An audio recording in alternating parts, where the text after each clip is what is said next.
There is a curious prayer in the Sukkot ceremony. Harachaman, may the merciful uplift the fallen sukkah of David. In this prayer, it demonstrates a conflict. David, the king of Israel, who built an empire and a kingdom which lasted for hundreds of years, and we hope will be restored forever.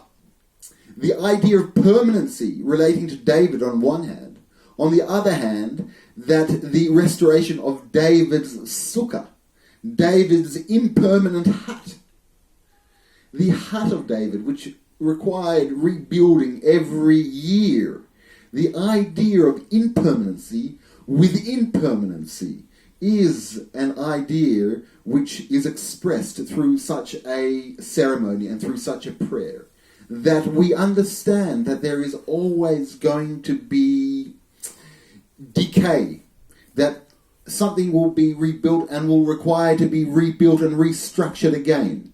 And in many ways, this relates to bureaucracy, and this relates even to the bureaucracy of the temple. The idea that on the last day of the festival of Sukkot was celebrated the water festival, and the idea of drawing up waters from the depth of the Gihon of the well, which was of the spring, the Gihon spring, which was just outside of Jerusalem, and will draw from the very depth of it, from the desert, from what was a slab of water underneath the Judean desert, with pristine, clear, and wonderfully tasty, fresh water, drawn up onto the top of the plateau of the Temple Mount.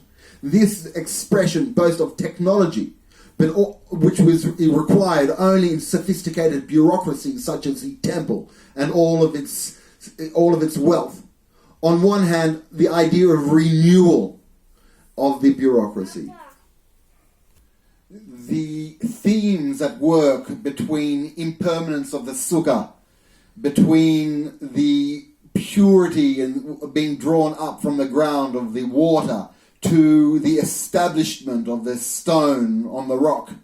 These contrasting images come to the fore on Sukkot, and the prayer is in the habit of the prophets and the thinkers which wrote them, reflect a lot of cross parables, and we see that it is really a question of interpretation, and it appears that interpretation is really at stake here.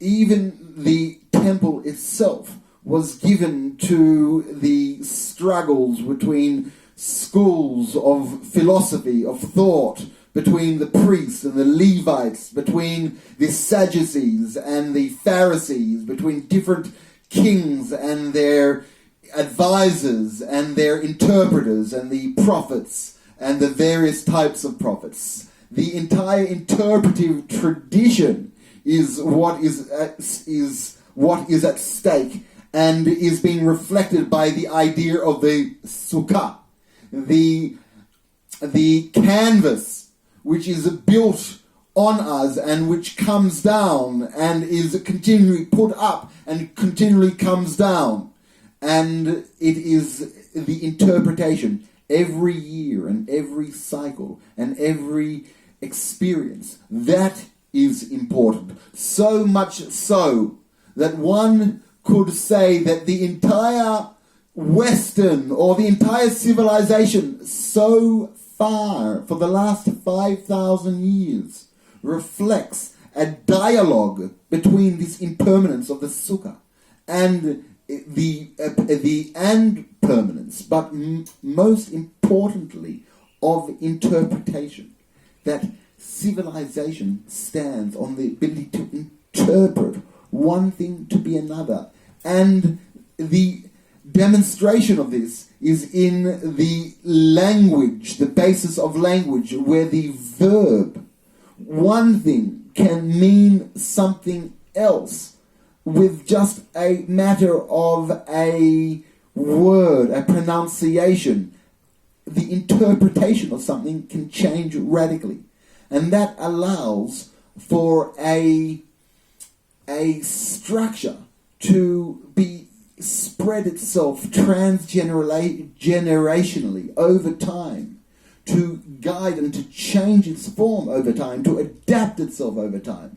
The question is how to adapt, and not whether one needs to adapt, but how one adapts. And that question needs to be addressed in another session. However, the most important part of that adaptation is the celebration of humanity, as demonstrated in the Festival of Sukkot. The individualization, the happiness, the first fruit, the freedom, the choices, the sense of joy of every individual. That is the barometer and the basis and the centrality of the festival and of the methodology in which we interpret time and time again how we set up the Sukkah of David. And indeed, may the Merciful establish the fallen Sukkah of David.